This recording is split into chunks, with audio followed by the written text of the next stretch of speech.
광주형 스마트 평생 학습 릴레이 특강 두 번째 시간. 네, 2부 강연도 남승훈 회장님께서 이어가시겠습니다. 여러분 큰 박수 부탁드립니다.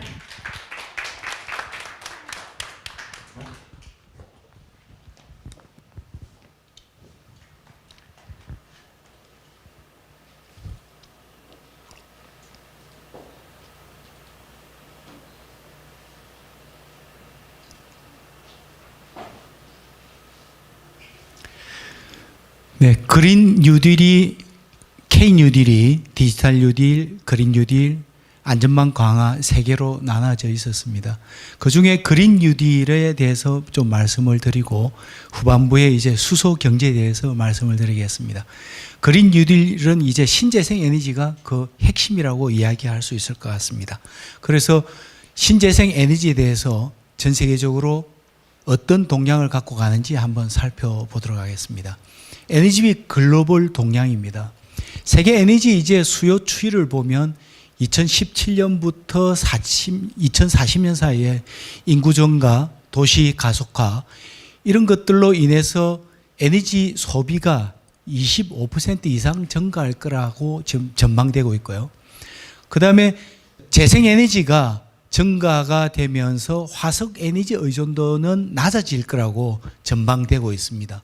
그래서 하나씩 살펴보면 석유는 1차 에너지로서 지금 1차 에너지 수요를 대부분 감당하고 있는데요. 수요 증가율이 떨어지고 소비율이 아마 지속적으로 감소될 걸로 보여집니다. 그리고 이제 원자력 같은 경우는 신흥국에서는 좀 증가가 되고 있지만 OECD 여러 나라에서 보면 대체로 감소하는 기조로 가고 있습니다. 그리고 천연가스는 좀 상승한 증가율로 가고 있으며 2030년 이후에는 1차 에너지 수요에서 두 번째로 높은 비율을 차지할 거라고 전망되고 있습니다. 재생에너지는 이제 계속 증가 추세에 있고 향후 다른 에너지들을 대체할 에너지가 재생에너지다 이렇게 전망되고 있습니다. 우리나라는 이제 에너지 사정을 보면 경제구면은 전 세계 한 10위권에 있고요. 인구 규모가 25위권에 있는데 에너지 소비가 세계 10위입니다. 그런데 에너지 해외 의존도가 97%로서 작업률이 굉장히 낮은 나라가 대한민국이 되겠습니다. 에너지 안보 측면에서 보면 대한민국은 굉장히 힘든 나라에 속합니다. 그래서 우리가 이 화석연료에서 빨리 대체 에너지를 우리가 갖지 못하면 상당히 어려운 위기에 처할 수 있다. 에너지를 무기화해서 다른 나라들이 경쟁을 하게 될 때 대한민국의 산업 구조가 굉장히 힘들어질 수 있다는 것을 알 수가 있습니다. 신재생 에너지가 무엇인지 살펴보겠습니다. 신재생 에너지는 신에너지하고 재생에너지를 합한 용어입니다. 신에너지는 수소를 주로 이야기하고 있고 재생에너지는 태양광, 바이오, 풍력 등을 이야기하고 있습니다. 그래서 오늘 신에너지 쪽에는 수소, 재생에너지 쪽에는 태양광과 풍력 위주로 여러분들한테 소개하고자 합니다. 신재생 에너지의 필요성입니다. 환경 문제로 이렇게 살펴볼 때 2010년에 벌써 호주에서 산호의 백호 현상이 나타나고 있었고 2020년에는 지구 평균 온도가 1도 올라가면 양서류의 많은 부분이 멸종할 거라고 전망되고 있었고요. 2050년에는 지구 온도가 2도가 올라가면 많은 동물이 멸종할 거라고 지금 이야기되고 있습니다. 그리고 북극이나 남극에 있는 빙하가 녹으면 해안선의 30%가 잠길 거라는 그런 전망이 있었고요. 2080년대에서 지구 온도가 이렇게 3도 상승하면 생물 대부분이 멸종할 거라는 예측이 있습니다. 그리고 환경 이슈 문제가 아니더라도 우리가 석유나 석탄, 이런 천연가스 등의 화석연료가 지금 고갈되고 있는 상황이고요. 이런 화석연료를 사용함으로 인해서 온실가스로 인해 가지고 온난화가 지금 되고 기후변화가 일어나고 있기 때문에 빨리 대체 에너지로 넘어가야 된다는 겁니다. 특히 후쿠시마 원전 이후에 이제는 원자력 에너지도 안전한 에너지가 아니다. 그래서 안전한 발전 설비의 필요성이 대두되고 있습니다. 이전에 이제 과학기술인들이 모여서 이야기할 때 원자력 산업이 사고가 발생할 확률이 어떤 부품은 1000분의 1, 어떤 부품은 100만 분의 1, 어떤 부품은 10만 분의 1, 어떤 부품은 1000만 분의 1. 이래서 이것들을 합치면 계산을 하면 안전을 이제 몇 중으로 이렇게 하다 보니까 이게 사고가 일어날 확률은 거의 무한대분의 1이라서 사고가 일어날 확률이 없다. 단 사고가 나면 피해가 거의 무한대에 가깝게 발생할 수 있다. 그래서 과학자들이 이야기할 때 무한대 곱하기 0, 사고가 일어날 확률은 0에 가깝고 발생하면 피해는 무한대니까 무한대 곱하기 0은 과연 얼마가 될까 이렇게 했는데 후쿠시마에서 발생한 걸 보면 우리가 이런 모든 확률을 곱해서 놓는 것이 아니라 제일 약한 쪽에서 터지더라는 겁니다. 그래서 안전이 엄청 중요한 시대가 됐다는 겁니다. 그래서 에너지에서도 안전을 우리가 중요하게 생각해야 되는 시대가 왔다고 보여집니다. 신재생 에너지 글로벌 동향을 보면 현재 재생에너지와 수소에너지 투자에 대한 보급이 확대되고 있습니다. 그래서 기술 진보나 원가 절감에 의해서 재생에너지 보급이 빠르게 확산되고 있습니다. 이렇게 재생에너지 경쟁력이 빠르게 상승하면서 신규 발전의 3분의 1을 재생에너지가 담당하고 있는데요. 태양광은 벌써 몇 년 사이에 발전 단가가 3분의 1로 줄었습니다. 풍력도 20% 절감 효과가 나타나고 있습니다. 이래서 향후 에너지 수요 증가의 절반 이상을 재생에너지가 담당할 거라고 전망되고 있는 거죠. 그리고 수소는 친환경 에너지로의 전환, 에너지 다각화 차원에서 각국에서 굉장히 관심을 가지는 그러한 에너지원이 되겠습니다. 그래서 수소 에너지 수요가 증가하고 있고 전 세계적으로 보면 수소차, 연료전지를 중심으로 시장이 성장하고 있다고 보여집니다. 재생에너지를 먼저 보겠습니다. 재생에너지는 우리나라가 지금 2017년에 한 7.6%가 되어서 2016년 전 세계 주요국과 왼쪽에 있는 그림과 비교를 해볼 때 주요국의 한 절반, 주요국들이 우리나라 재생에너지의 2배 내지는 독일 같은 경우 한 4배 정도를 더 사용하고 있었습니다. 그래서 재생에너지 발전 비중이 주요국에 비해서 대한민국이 낮은 상황이었다는 것을 알 수가 있습니다.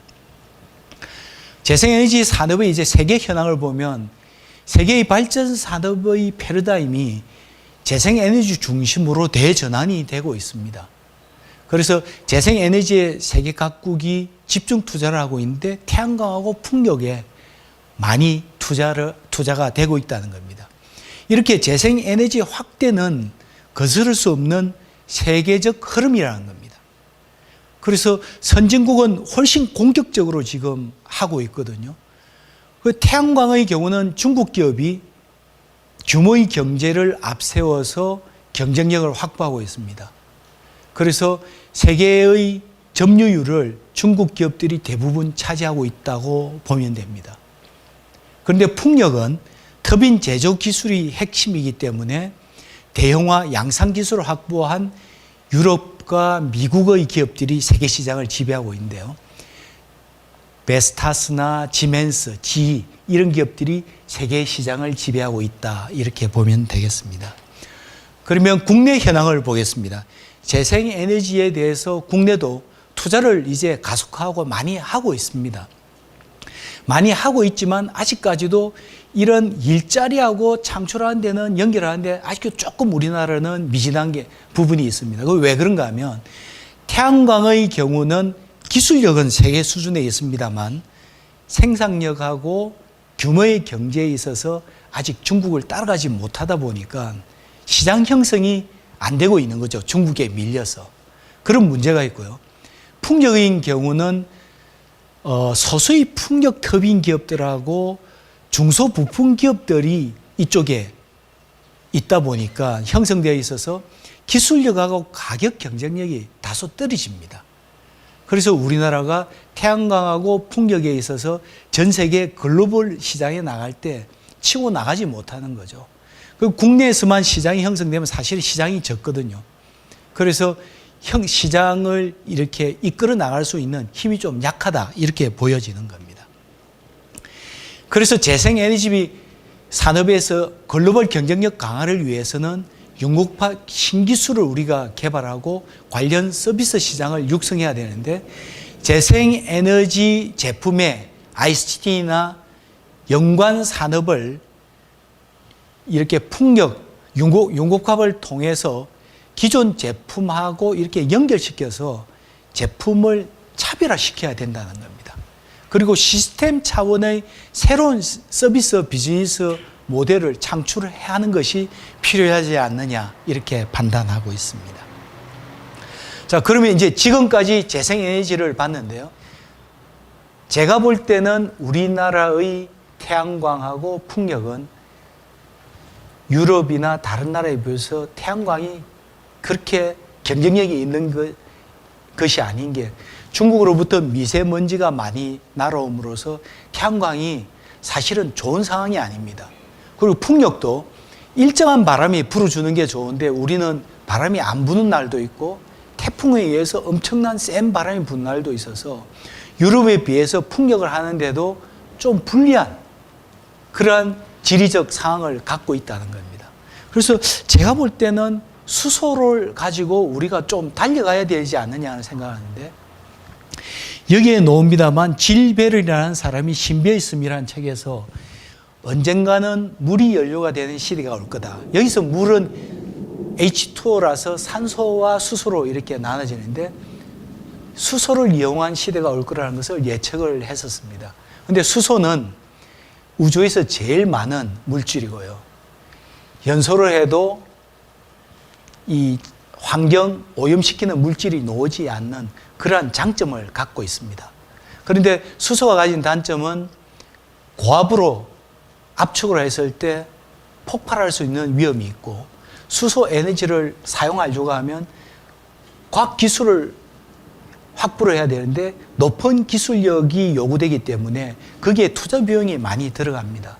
그리고 액체 수소를 쓰려고 하면 극저온이거든요.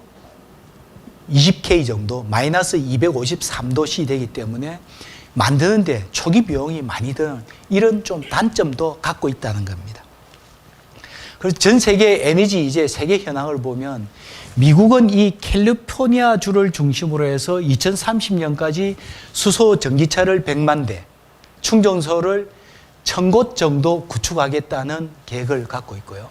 그 다음에 유럽에서 독일은 수소 기차를 시범 운행해서 2040년까지는 디젤 열차를 친환경 열차로 바꾸겠다는 계획을 갖고 있습니다. 그리고 일본은 이미 100개의 수소 충전소를 운영하고 있고 2020년까지 수소 사회에 진입한다는 목표를 세우고 있습니다. 그리고 우리나라는 어떤가 하면 2013년에 투싼이라는 수소 전기차를 세계 최초로 양산에 성공을 했습니다. 그래서 이제 한 번 충전으로 600km를 달릴 수 있는 그런 전기차를 개발한 우리 과학 기술을 갖고 있다는 겁니다. 그렇지만 전 세계 시장을 석권하려면 좀 더 나은 기술을 갖고 있어야만 다른 나라들과 경쟁해서 이길 수 있다는 겁니다. 수소 에너지의 중요성에 대해서 한번 살펴보겠습니다. 수소는 앞서 말씀드린 바와 같이 이 자원의 무한성에 있어서는 다른 어떤 자원보다도 유리한 측면에 있죠. 그리고 우리가 원자력이나 다른 걸로 전기 에너지를 만들어 써야 되는데 전기 에너지는 여러분들이 아시다시피 저장성이 좋지 않습니다. 효율이 많이 떨어지거든요. 그런데 수소는 저장성이 아주 좋기 때문에 효율성이 좋다는 겁니다. 그래서 미래의 에너지 화폐로 수소를 쓸 수 있다는 겁니다. 해상 풍력을 하면 전기를 만들면 이거를 전기로 이동하는 것보다는 수소를 만들어서 수소로 이동을 해서 쓰는 것이 훨씬 효율 측면에서 보면 유리하다는 겁니다. 그래서 수소가 미래의 화폐, 에너지 화폐가 될 수 있다는 말씀을 드리고 싶은 겁니다. 그런데 우리나라의 주거 환경을 보면 공동주택 비율이 높죠. 도시 밀집형 그런 주거 환경입니다. 그리고 또 한 가지는 좋은 점이 도시가스 배관망이 72% 구축되어 있습니다. 그래서 수소를 각 가정으로 보내는 데 있어서 굉장히 좋은 조건을 우리 대한민국은 갖고 있다는 겁니다. 그 태양광과 이제 풍력하고 비교를 해볼 때 같은 양의 발전을 할 때 태양광은 수소의 50배의 면적이 필요하고요. 풍력은 100배의 면적이 필요합니다. 그래서 국토가 작은 우리나라에서는 수소가 더 유리하지 않느냐는 이제 말씀을 드리고 싶습니다. 그래서 발전 단가 측면에서만 보면 설치 비용이 태양광의 40% 정도 수준에 있는데 아직까지는 수소가 설치 비용은 낮지만 생산하는데 많은 돈이 들기 때문에 경쟁력이 아직은 좀 떨어지고 있어서 이 R&D를 통해서 수소 생산하는 단가를 낮춰줄 필요가 있다는 겁니다. 그래서 수소 에너지는 이렇게 생산을 여러 가지 방법으로 해서 수소 활용하는 데도 여러 가지가 있는데 이거 이동하는데 수소 저장 운송 방법을 써서 수소를 소비자까지 운방 운송해서 발전이나 에너지원으로 활용해야 된다는 겁니다. 이럴 때 이제 생산, 저장, 운송, 활용에 대해서 간단하게 좀 살펴보겠습니다. 수소를 생산하는 방법은 여러 가지가 있습니다. 천연가스라든가 이 화석연료로부터 개질을 해서 우리가 수소를 추출해서 생산하는 방법이 있고요. 아니면 석유화학 공정에서 나프타 공정을 통해서 수소가 부생적으로 생깁니다. 이것을 그냥 쓸 수도 있습니다. 아니면 광촉매에 의해서 물을 수소와 산소로 분해해서 수소를 얻을 수도 있고요. 또 다른 방법은 오른쪽에 있는 바와 같이 이런 태양광, 풍력 등을 통해서 재생에너지를 통해서 만들어진 전기를 통해서 물을 분해해서 수소를 만들 수도 있습니다. 이런 여러 가지 방법이 있는데 이 수소 생산 단가를 낮추는 이 기술이 중요한 핵심 포인트 중에 하나고 이 수소가 킬로그램당 한 3,000원 정도로 우리가 공급할 수 있는 사회가 되면 화석연료가 아니라 수소 시대가 온다고 이야기할 수 있습니다. 수소를 저장하는 방법입니다. 저장하고 수소하는 데는 압축 방식이 지금 현재는 제일 유리하고 압축으로 쓰고 있습니다만 이 기체를 압축하는 데는 위험 요소도 있기 때문에 좀 더 효율성을 높이기 위해서 액화수소를 사용하는 방법 아니면 수소 저장 합금에 이용하는 방법 이런 것들이 있습니다. 그런데 수소를 운송하는 것은 또 파이프라인을 이용할 수도 있고 트레일러라든가 이런 차를 이용해서 운송하는 방법도 있습니다. 그런데 수소를 아까 좀 전에 말씀드린 것 같이 액화를 시킬 때는 마이너스 253도씨로 액화를 할 때는 극저온으로 압축을 해야 되기 때문에 상당히 생산 단가가 높아진다는 그러한 단점이 있습니다. 그리고 고압으로 이제 그 압축을 하게 되면 사실은 위험한 폭발 위험성이 있기 때문에 조심해야 된다는 또 그런 단점이 있고요. 그리고 오른쪽 그림에 있는 바와 같이 수소를 고체 물질에 저장하는 방법이 있는데요. 이것은 이제 수소를 안전하게 쓸 수는 있는데 저장했다가 빼냈을 때 100%다 빼내지를 못합니다. 아직 기술적으로. 그러다 보니까 활용도 면에서 효율성이 떨어지는 거죠. 그래서 지금 연구자들이 고체 저장할 때 좀 더 많은 수소를 저장했다가 더 많이 빼낼 수 있는 기술을 계속 극복하는 기술을 이제 만들고 있는 겁니다. 연구를 하고 있는 그런 상황입니다. 그 활용은 그러면 어떤 쪽으로 하느냐 하면 수소를 연료 전지를 이용해 가지고 전기를 발생하는 쪽이 제일 많이 이용되고 있습니다. 이렇게 하면서 이제 자동차, 수소 전기차에도 활용할 수 있고 수소 드론에도 활용할 수가 있는데 배터리를 사용해서 가는 전기차보다는 수소 전기차가 운행 거리가 훨씬 깁니다. 그래서 지금 현재 가솔린 차나 디젤 차가 한 번 충전하면 한 500km나 600km를 달리거든요. 수소 전기차는 그 정도 달릴 수 있습니다만 배터리 차는 그 정도 못 가거든요. 그래서 우리 지금 인류가 쓰기에는 수소 전기차가 더 적합한 그런 위치를 선점하고 있다고 보여지고요. 드론도 우리가 전기 배터리를 이용하는 드론은 운영하는 이 시간이 짧습니다. 그래서 장시간 이용하는 드론은 수소 드론을 쓰는 게 필요하다고 지금 생각합니다. 그리고 또 주거 지역에는 이 연료 전지를 사용하다 보면 열이 발생하는데 이 열을 이용할 수도 있고요. 그리고 이 연료 전지를 이용해서 전기를 이용해 가지고 우리 주거 지역에서 전기를 활용하는 이런 방법도 있어서 활용은 주로 전기나 열을 활용하는 방법으로 지금 되고 있는데 이 에너지원이라는 것은 여러분들이 생각해 보시면 아시겠지만 전기하고 열이 대부분입니다. 우리가 산업이든 주거든 그렇게 되고 있어서 이 수소의 활용이 실질적으로 에너지 사용하는 데는 모든 분야에 활용 가능하다고 보면 되겠습니다. 그러면 이제 수소 경제에 대해서 좀 말씀을 드리겠는데요. 수소를 주요 에너지원으로 사용하는 경제 산업 구조를 우리가 수소 경제라고 하는데요. 2050년에 수소 산업은 연간 2.5조 달러의 부가가치를 만들어내고 3천만 개의 신규 일자리를 창출할 거라고 지금 전망되고 있습니다. 이 수소 사업 하나로 전 세계적으로 3천만 개의 일자리를 신규적으로 만들어낸다는 겁니다. 그래서 주요국들의 이 사항을 보면 2030년에는 수소 전기차가 한 100만 대 내지 200만 대가 운영이 되고 수소 충전소는 한 1000기 정도가 각 나라마다 깔려서 수소 전기차가 움직이는데 어려움이 없게 하겠다는 계획을 세우고 있습니다. 한국의 이제 수소 경제에 대해서 좀 전망을 해보겠습니다. 수소는 청정 에너지로 성장 에너지 사이를 진입하는데 꼭 필요한 요소입니다. 그래서 우리나라에서 이제 2050년에 어떤 수소 사회가 올 건지를 맥켄지에서 분석한 것을 보면 연간 한 70조 원의 경제 효과가 있을 거다. 그리고 60만 명의 고용 창출 효과가 있을 거다. 그리고 에너지 소비의 20%를 수소 에너지가 담당할 거라는 전망을 하고 있습니다.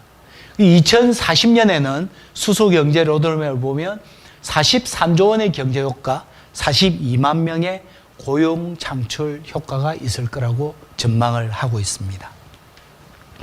우리나라의 수소 경제 활성화 로드맵을 살펴보겠습니다.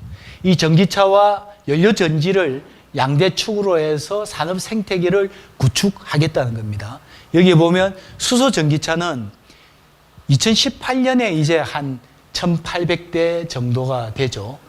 내수는 한 900개 정도 된다고 예측을 하고 있는데 2020년에는 한 8만 1,000대 정도, 8만 대 정도, 2040년에는 620만 대가 생산될 거라고 보여집니다. 국내 내수용만 해도 29만 대가 돌아다닐 거라고 이야기를 하고 있습니다. 그리고 수소 충전소는 2040년이 되면 1200개소를 우리가 운영을 할 거라고 지금 이야기되고 있습니다.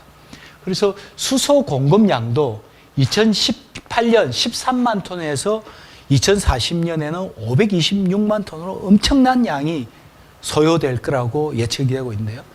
이 수소 가격이 킬로그램당 3,000원 정도가 되어서 우리가 수소를 에너지원으로 쓰는데 문제가 없을 거라고 지금 예측을 하고 있는 겁니다. 그래서 그린 뉴딜에서 수소가 담당하는 쪽에 대해서 좀 살펴보겠습니다. 우리가 수소 경제의 퍼스트 무버로 주도하기 위해서 이제 주요 전략이 뭔지에 대해 가지고 2020년 수소경제위원회에서 발표한 내용을 살펴보겠습니다. 여기 보면 2040년까지 1000개의 수소 전문 기업을 육성하겠다는 겁니다. 그리고 2030년까지 수소차를 85만 대, 충전소를 66만 기 확충하겠다는 계획을 세워놓고 있습니다. 그래서 산업 생태계의 경쟁력을 위해서 수소, 모빌리티, 연료 전지 등을 포함한 5대 분야의 수소 소재 부품 장비, 소부장 프로젝트를 추진하겠다는 겁니다. 그리고 수소 클러스터, 수소 규제 특구, 수소 도시 등을 연계한 지역 생태계를 구축하고 조성하겠다는 계획을 갖고 있습니다. 다음은 그린 뉴딜의 이제 수소 경제의 두 번째로 보면 수소차하고 수소 충전소에 대한 계획입니다. 성능 맞춤형 수소차를 수소차와 수소 충전소를 보급하는데 수소차에 유리한 대형 화물차, 중장거리 버스 이런 쪽 보급 차종을 확대하겠다는 겁니다. 멀리 가거나 아니면 동력이 크게 필요한 화물차 버스에는 가솔린 디젤보다 수소차가 유리하다고 지금 알려져 있어서 이쪽으로 보급을 하겠다는 이야기를 지금 하고 있는 겁니다. 그리고 수소 충전소의 핵심 부품 국산화를 이루어서 우리나라가 수소 경제를 활성화하는데 앞장서겠다는 것을 이제 계획을 잡아놓고 있는 겁니다. 그래서 국내 수소 경제 생태계를 좀 살펴보았는데요. 먼저 기업 현황입니다.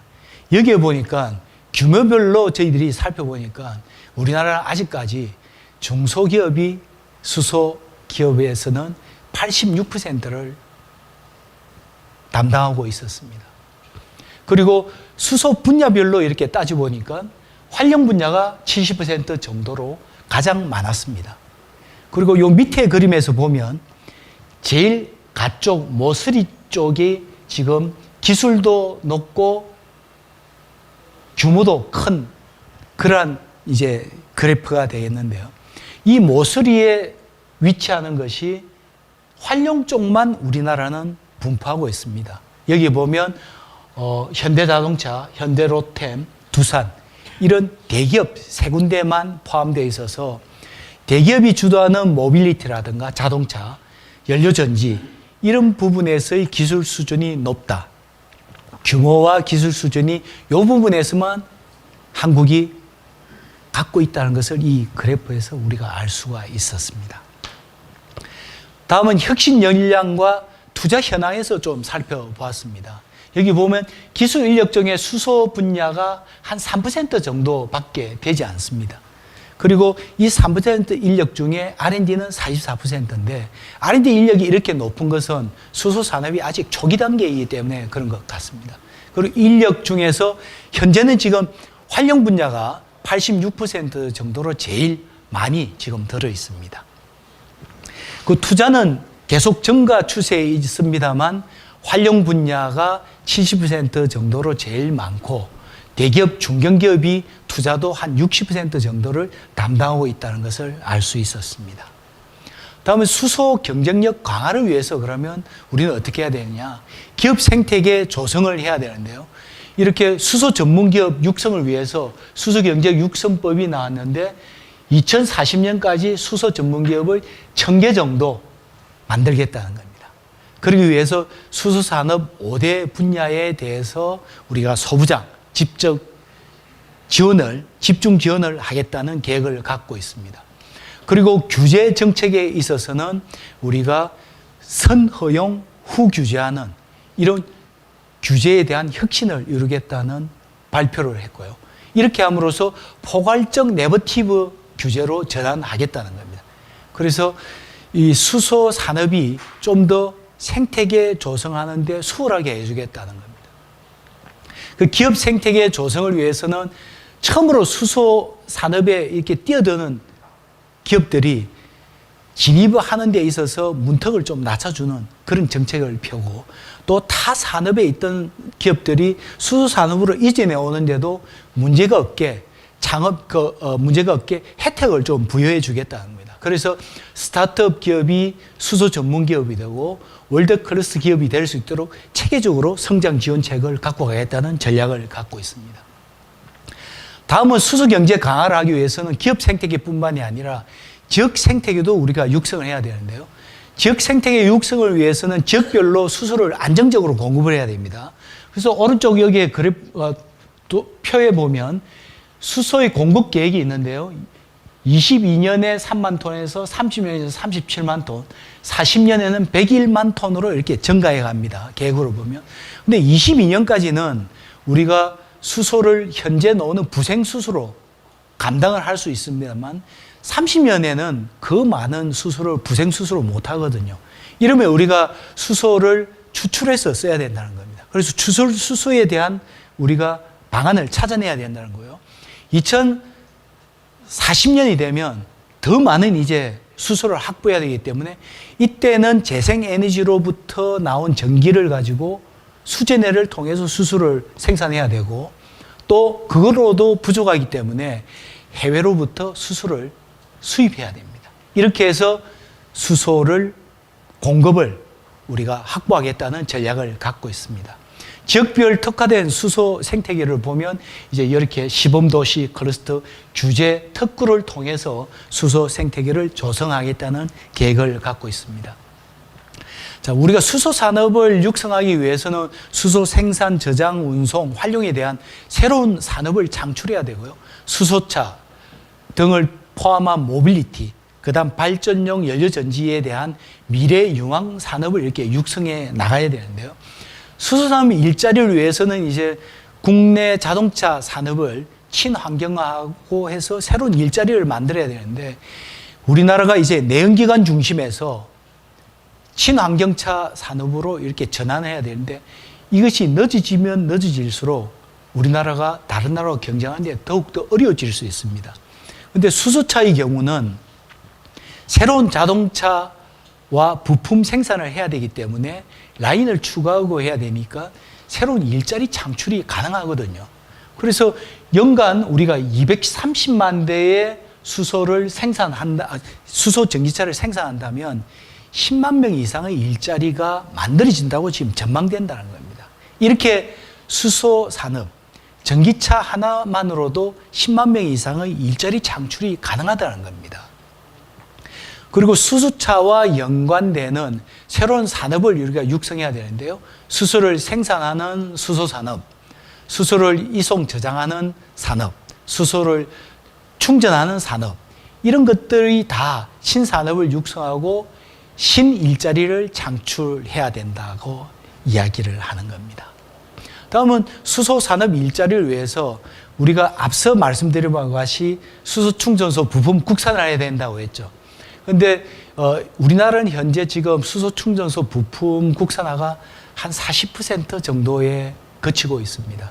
주요 핵심 부품을 수입에 의해서 의존하고 있거든요. 이것을 빨리 국산화하지 않으면 실제 많은 돈을 해외에 줄 수밖에 없다는 겁니다. 그런데 한 가지 더 문제는 수입한 기술 말고 우리 기술을 썼을 때 만약에 사고가 일어나면 후쿠시마 원전 사고에서 우리가 교훈을 얻었습니다만 수소산업 자체가 무너질 수 있다는 겁니다.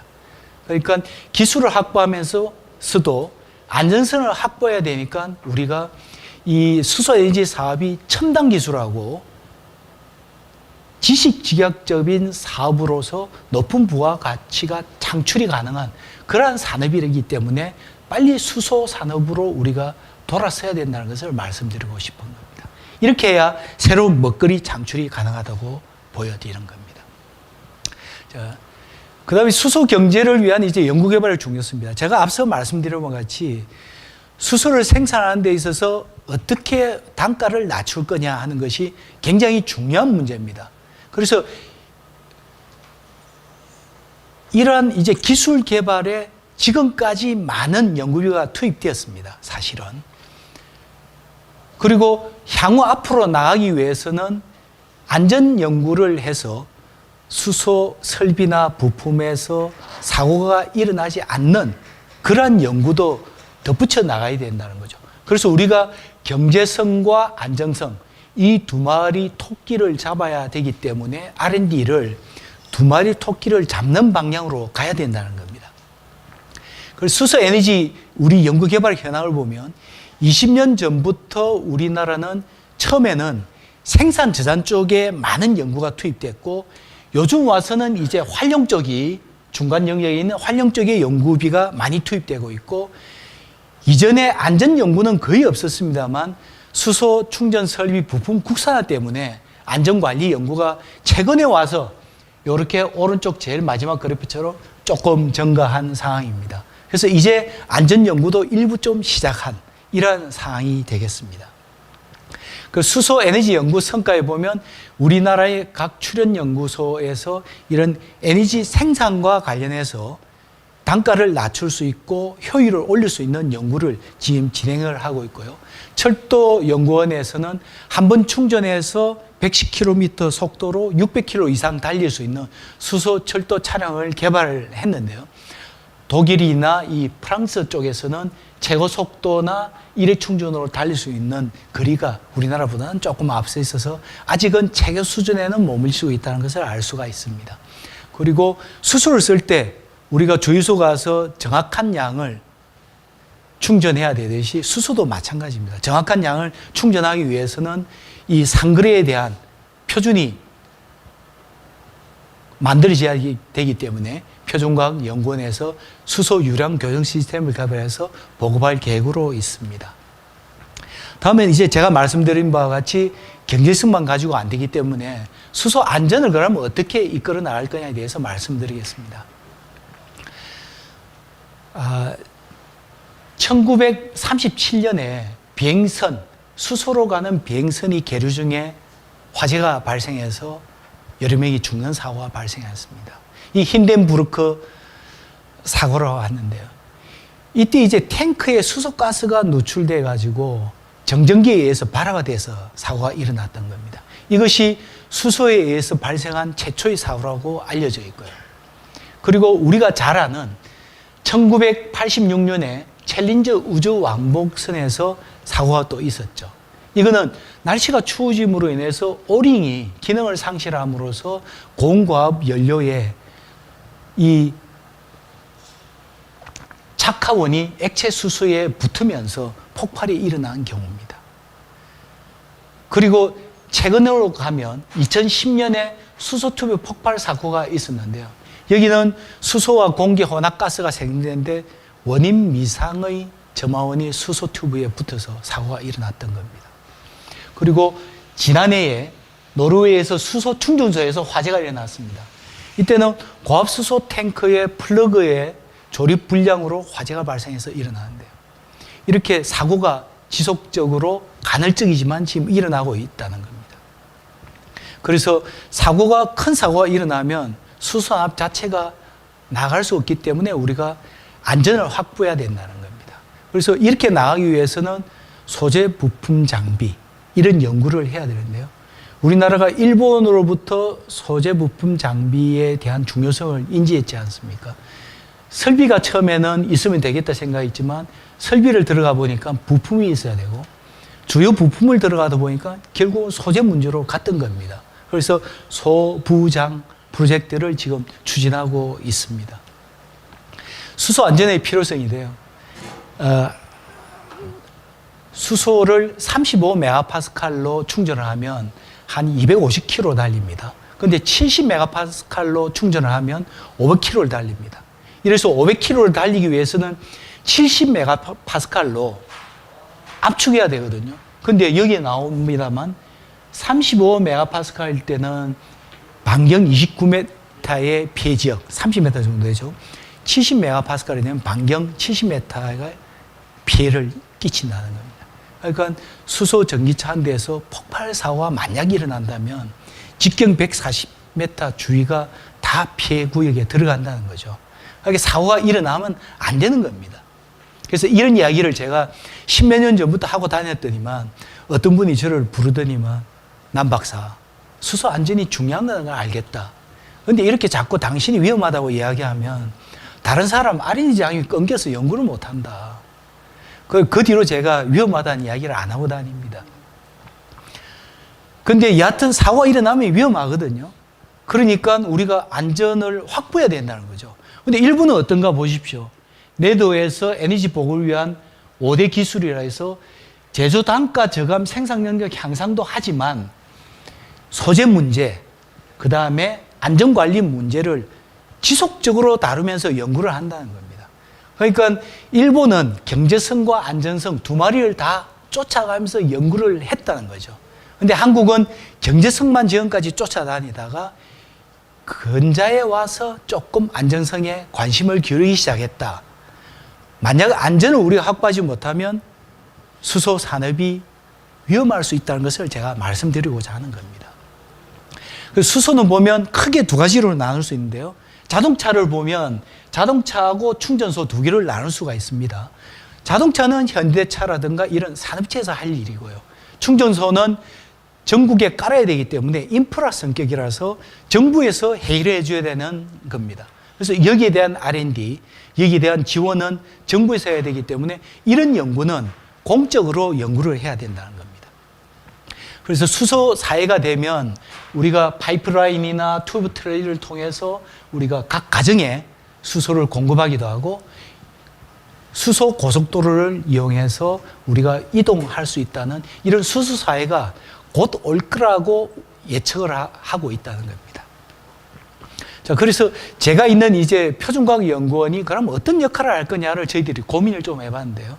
여기 보면 크게 4개의 분야가 있습니다. 물리화학 분야, 가연성 분야, 수소 누출 탐지 분야, 재료적합성 분야가 있는데 이 가연성 분야는 보니까 저희들보다는 가스안전공사가 잘할 수 있겠다 생각했고 물리화학은 저희 표준연이 굉장히 강한 분야입니다. 그리고 소재와 이 수출 누출 분야의 측정 분야는 저희 표준연이 감당할 수 있겠다 생각했고 저는 소재 분야에 있어서 요 소재 적합성 분야하고 수소 누출 분야에 대해서 주로 이제 연구를 했던 겁니다.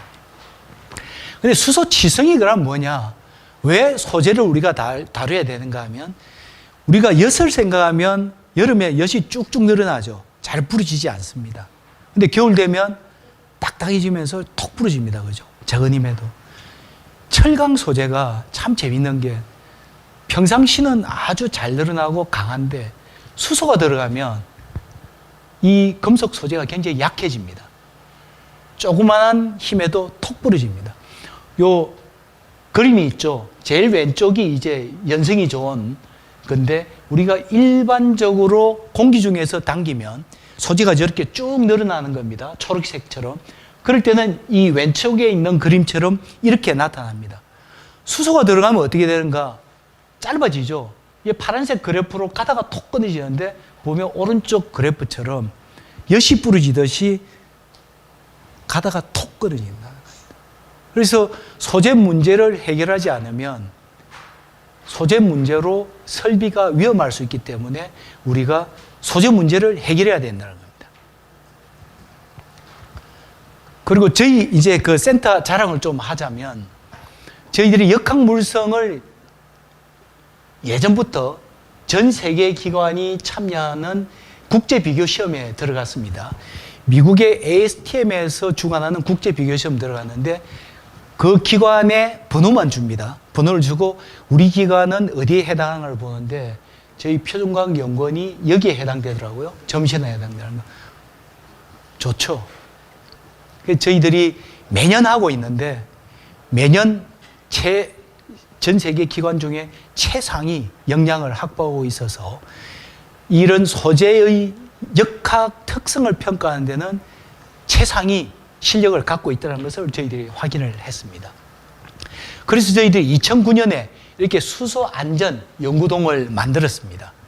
이 처음 시작할 때는 한 장비를 이렇게 일본으로부터 수입을 하는데 한 10억 원 정도 드는 돈으로 이렇게 장비를 구입을 했는데요.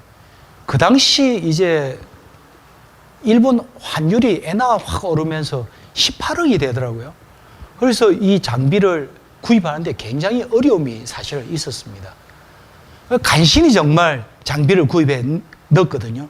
그래서 우리가 2009년부터 이제 수소 소재에 대한 사업에 뛰어들어갔는데 이 당시 이제 일본에 있는 어떤 이제 과학자한테 우리 몇 년 안에 일본하고 미국을 따라잡겠다 하니까 그 과학자가 사실은 코드성을 치더라고요.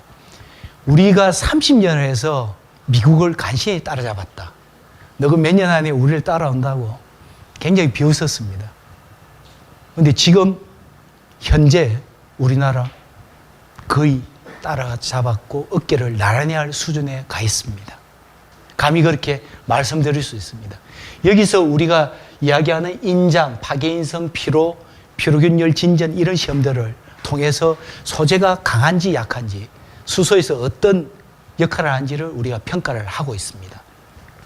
그래서 제가 몇 가지 이제 과제를 말씀드리겠는데 2012년부터 2017년 사이에 저희들이 수소 기체가 닿을 때 금속 소재가 어떤 영향을 미치는 데 대한 연구를 이렇게 했고요. 그래서 수소 기체 분위기에서 이 금속 소재는 어떤 영향을 미친다.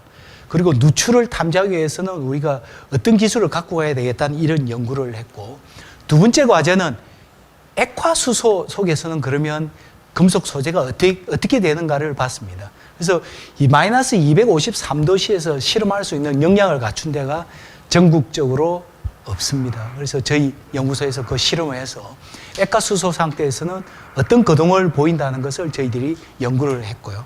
세 번째로 이제 2017년부터 지금도 하고 있는데 수소 융곡팝 스테이션의 신뢰성 측정을 위해서 금속 소재에 대해서는 우리가 여러 가지 소재에 대해서 이런 데이터들을 소재 물성을 갖추어서 DB를 만들고 하는 작업을 하고 있고, 지금까지 우리가 금속 소재에 대해서 했기 때문에 고분자 소재, 고무라든가 이런 쪽에는 또 다른 역학 특성 기술이 필요하거든요. 그런 기술을 개발하고 있고, 수소 순도라든가 유량을 측정하는 이런 연구도 여기서 하고 있습니다. 그리고 이런 개발된 기술들을 글로벌 나가서 세계 표준으로 하는데 저희들이 대응을 하고 있습니다.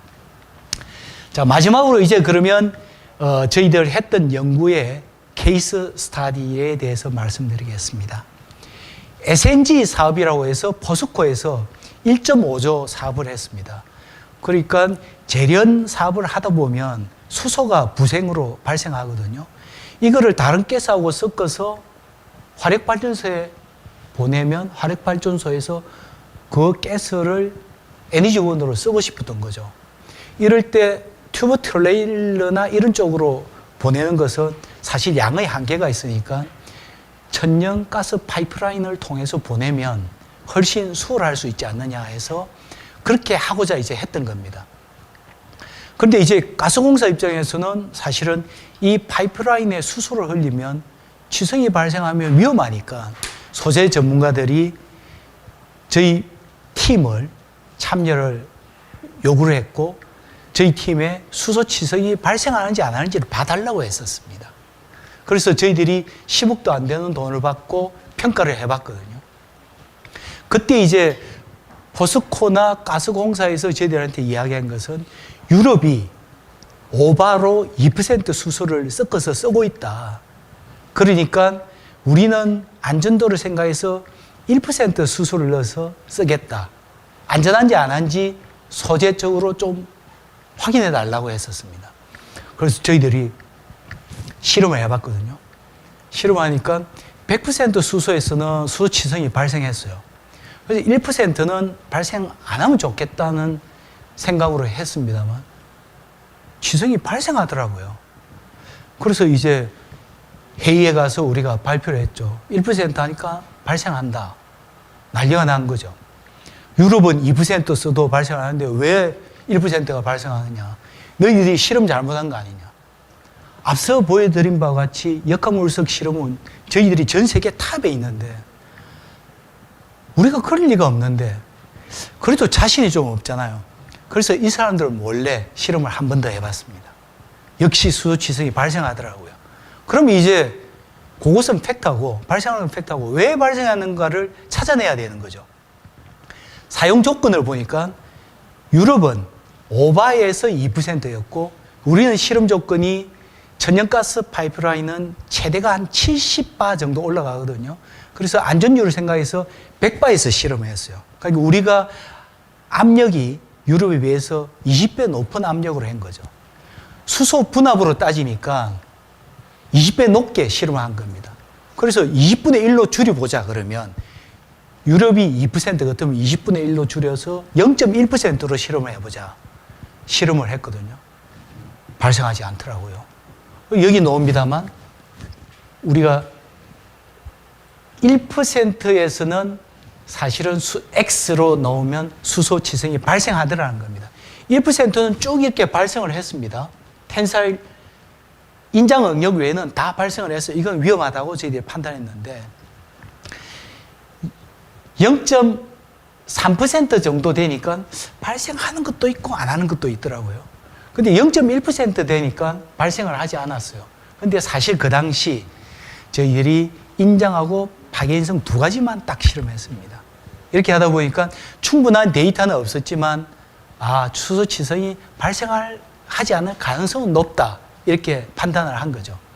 그래서 저희들이 이제 판별 조건에 따라서 이렇게 가보니까 이게 어떤 소재냐를 따라가고 그래서 RNTS라는 조건이 있는데 이게 어떠냐고 따져가 보니까 파괴 특성을 특별하게 평가를 해서 쓸 수 있다 없다 평가를 하면 쓸 수도 있다 없다를 판정할 수 있다고 돼 있었는데 저희들이 그때 실험한 것은 인장하고 파괴인성밖에 없어서 확신할 수가 없는 상황에는 있었습니다. 그렇지만 심정적으로는 인장하고 파괴인성에서 수소치성이 발생하지 않았기 때문에 발생하지 않을 가능성은 높다. 단지 실험한 입장에서 그 정도까지는 이야기할 수 있지만 발생하지 않는다고 단정적으로는 말씀을 못 드리겠더라고요. 그런 상황이었습니다. 마지막으로 이제 제가 말씀드리고 싶은 것은 수소 상품화는 안전성이 열세다. 우리가 사고로부터 교훈을 얻으면 안 됩니다. 사고가 일어나기 전에 미연에 방지하는 예방하고 하는 기술을 우리가 확보해서 사고가 일어나지 않게 하는 것이 필요합니다. 여기에 밑줄 치놓은 제규의 의혈이란 말이 있거든요. 이것은 작은 개미 구멍 때문에 큰 뚝이 무너진다는 뜻인데요. 우리가 수소 산업을 잘 형성해 놓고도 조그만한 사고 하나로 수소 산업 전체가 무너질 수 있기 때문에 경제성과 안전성, 수소 안전을 간과하고 가지 말고 골고루 성장해 나갈 수 있는 사회를 만들어서 향후 수소 시대를 열어가자는 겁니다. 이 수소 시대를 열어가는 데는 과학기술이 뒷받침해야 가능하다는 것을 말씀드리면서 오늘 제 강연을 마치겠습니다. 감사합니다. 네, 이어서 질의응답 시간을 갖겠습니다. 궁금하신 부분이나 의견이 있으신 분들은 자유롭게 질문해 주시기 바랍니다. 혹시 질문 있으실까요? 네, 질문해 주시기 바랍니다. 네, 유익한 강의를 해주셔서 감사하고요. 이렇게 그 신에너지 수소가 중요하다는 것을 굉장히 깨닫게 해주셔서 감사하고요. 근데 우리 그 지금 현재 체감되어 있는 재생에너지 중에서 태양광, 이 태양광에 대해서 좀 문의를 하고 싶습니다. 제가 그 주택을 지어서 태양광 신청을 했어요. 이제 기본이 3kW 신청이라고 그래서 했는데 처음에 떨어졌어요. 신청을 했는데 그래서 왜 떨어졌냐 그랬더니 150세대의 광주광역시의 150세대 연중 연간 150세대를 지원해 주는 금액이 예산이 있는데 이게 3년 동안 변하지 않고 계속 3년 동안 150세대만 해주는 거예요. 그런데 이게 개인이 신청한 게 아니라 그 업체를 통해서 이제 신청을 하니까 그 업체가 늦게 신청을 해버리면은 거기서 150세대 이후에 접수를 하면은 탈락을 하는 거예요. 아무리 개인적으로 먼저 그 업체에다 신청을 했더라도. 그래서 왜 이렇게 재생에너지가 중요한데 이렇게 예산을 계속 3년째, 제 알기로는 3년째 계속 150세대만 이렇게 해주는가 이런 생각을 가졌어요. 그런데 처음에 저희들이 만약에 신청이 됐더라면은 자부담이 290몇만 원 정도 된다고 하더라고요. 근데 그때 떨어져 가지고 작년에 신청을 하니까 안 되긴 했는데 290만 원이 넘던 자부담이 150만 원으로 떨어졌어요. 그래서 이게 많은 그 원가 절감이 돼서 그런 건지 그렇지 않으면 이제 국가에서 지원을 해서 한 건지 모르겠습니다만은 하여튼 그런 부분에서 좀 그 저렇게 재생에너지가 중요한 시기인데 왜 예산이 계속 지자체의 그 예산은 똑같이 지금 가고 있는 건지 좀 묻고 싶고요. 그 다음에 태양광이 한 20년 후에는 이걸 폐기시켜야 되는 과정에서 계속 갈 수는 없으니까 시설해 놓은 것이 20년 뭐 보통 쓰면은 문제가 될 수 있다. 그래서 폐기시킬 때 이게 반대하는 그 학자분이 있더라고요. 이게 오히려 폐기에 더 많은 예산이 낭비가 될 수 있다는 얘기도 듣고 있습니다. 그래서 그거에 대해서 좀 질의를 하고 싶습니다. 제 전문 분야가 아니라서 제가 어떻게 정확한 답변은 못 드리겠습니다만 지자체의 예산이라는 것이 사실은 굉장히 크게 늘어나지 않고 전년 대비해서 비슷한 수준으로 갈 겁니다. 그래서 지자체에서 많은 예산을 이제 나누다 보니까 그쪽 분야에 폭발적으로 늘리는 데는 문제가 있는 것이지 아니나 생각하고요. 만약 지자체에서 그쪽 사업을 좀 더 널리 의지를 갖지 않으면 예산이 굉장히 늘어나긴 좀 쉽지 않을 거라는 생각은 듭니다. 그리고 좀 전에 이제 보여드린 자료에서 보셨듯이 태양광의 발전 단가가 지금 한 3배 정도로 떨어졌거든요. 3분의 1로 줄어들었습니다. 이런 이제 발전 속도가 가속화되면서 발전 단가하고 이런 쪽으로 볼 때 지원 금액도 그래서 좀 줄어들지 않았냐는 좀 생각도 좀 들고요. 그리고 원자력 폐기물을 처리하는 데 지금 문제가 있다는 것을 모든 국민이 인식하듯이 태양광도 폐기물을 처리하는 데 상당히 문제가 있죠. 그래서 이 폐기하는 데 있어서 우리가 R&D를 통해서 시간을 지금 얼마 남지 않은 시간 동안에 그 기술을 확보하지 않으면 태양광 폐기물에 의해서도 상당한 사회적 충돌이 있을 거라고 예측이 되고 있는 겁니다. 그래서 이런 사회적 충돌을 해결하기 위해서도 R&D를 통해서 빨리 폐기물을 어떻게 잘 현명하게 해결해 낼 건가 하는 R&D를 지속적으로 할 필요가 있다고 생각합니다. 네, 답변 잘 들었습니다. 또 다른 질문 있으실까요? 네, 질문해 주시기 바랍니다. 강의 잘 들었습니다. 저희 집 같은 경우는 저희도 단독주택 사는데요. 5년 전부터 두산에 수소 연료전지를 가지고 전기를 해서 쓰고 있는데요. 조금이라도 환경이나 에너지 좀 줄여보는 차원에서 독잠한다는 의미에서 그걸 했는데 굉장히 불편함을 많이 가지고 있어요. 우선은 굉장히 그 기계가 굉장히 크더라고요.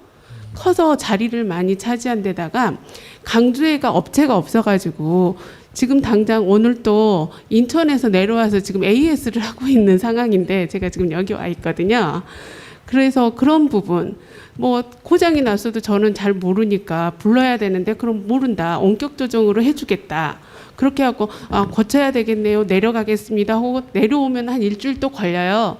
이러다 보면은 전기요금은 전기요금대로 나가고 특히나 저희 가정용을 쓸 때는 수소연료전지 저거 쓸 때는 그냥 하는지는 모르겠는데 저희 집에 가정용은 도시가스로 그거 전기를 만들거든요. 그러다 보니까 저희가 도시가스가 여름에도 도시가스 요금이 15만 원 정도가 나오다 보니까 이것이 도대체 좀 아껴보자고 한 건데 이거에 아끼는 건지 아닌지를 잘 모르겠더라고요. 그리고 또 가장 또 걱정이 되는 게 작은 공간에서 하는데 열이 굉장히 많이 발생을 하잖아요. 그럼 굉장히 거기가 뜨거워요. 그래서 저희는 밖이어서 그래도 조금이라도 환기가 되니까 하는데 안전성의 문제가 커서 특히나 수소 같은 경우는 폭발하면 굉장히 크니까 저희 집 주변에 그 동네에도 좀 피해가 갈까 그런 부분이 굉장히 크거든요. 그러다 보니까 사람들이 그걸 많이 못하고 하는 거 보면 여기 강주에서나 그렇게 협회장님 말씀대로 보면은 큰 저장소가 있어서 나중에는 도시가스 이렇게 배관을 통해서 이렇게 배달해가지고 각 가정에서 쓸 수 있게 된다는 그건 말씀이잖아요. 그렇게 빨리 되기를 바라고 있겠습니다. 이 경제라는 것은 규모의 경제가 굉장히 중요하거든요.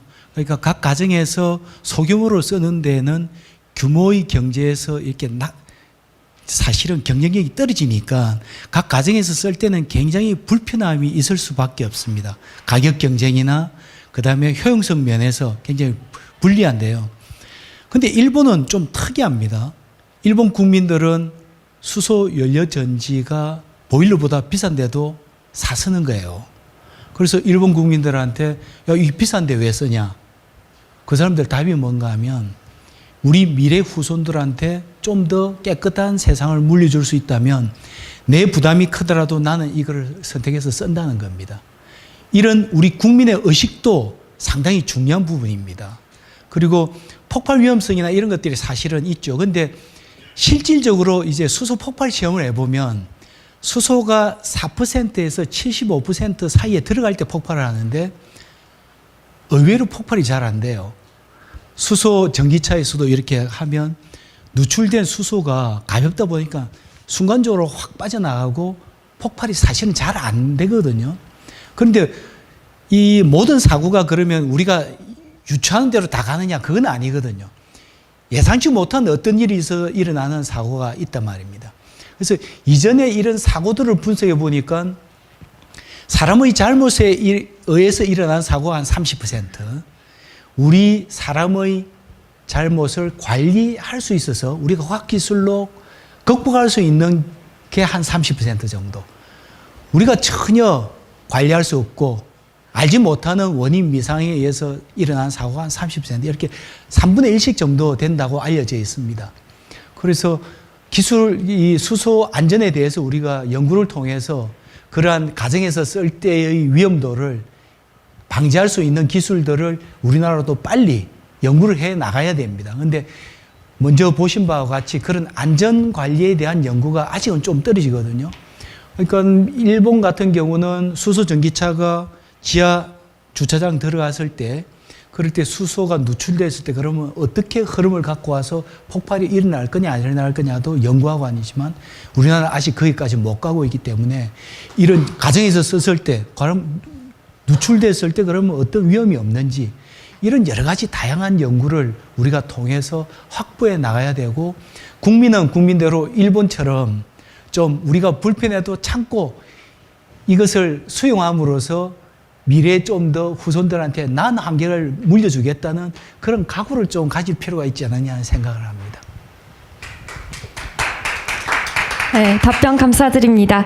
또 훌륭한 특강을 해주신 남승훈 회장님께 지금까지 주셨던 박수보다 더 힘찬 박수 부탁드립니다.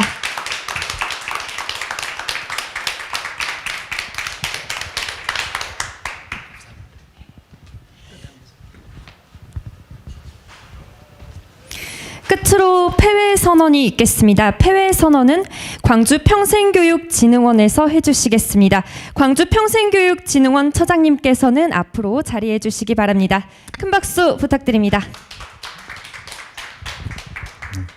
2시간 동안 고생들 많으셨습니다.